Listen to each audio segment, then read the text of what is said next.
Princess Anne has told of her heartbreaking thought as she watched one of the most emotional parts of her late mother, the Queen's funeral.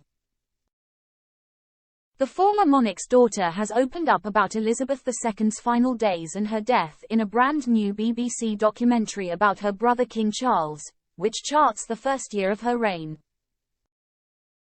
In one poignant part of her interview, Anne talks about her mother's funeral and the historic committal service at St. George Chapel in Windsor.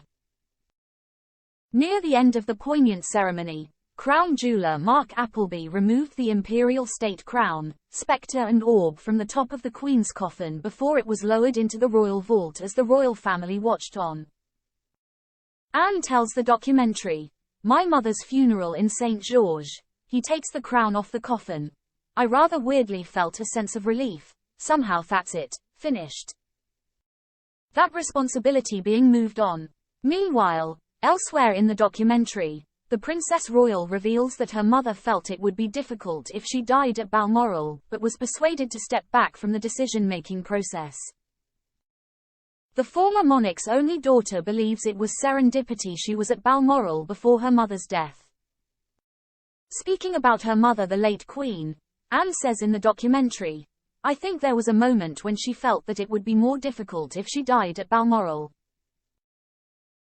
And I think we did try and persuade her that that shouldn't be part of the decision-making process." She concluded with a laugh, "So I hope she felt that that was right in the end, because I think we did."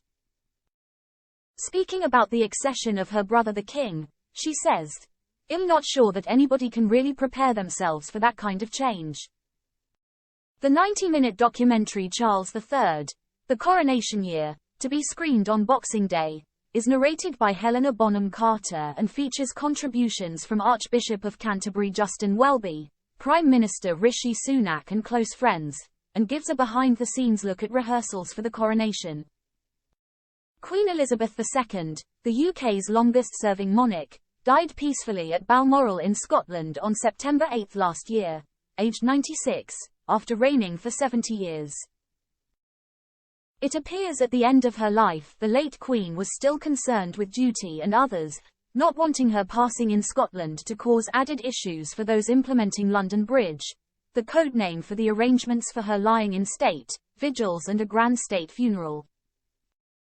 Different plans were in place if the Queen had died at any one of her main royal residences, from Sandringham to Windsor Castle, and even overseas, with the arrangements for Scotland given the codename Operation Unicorn.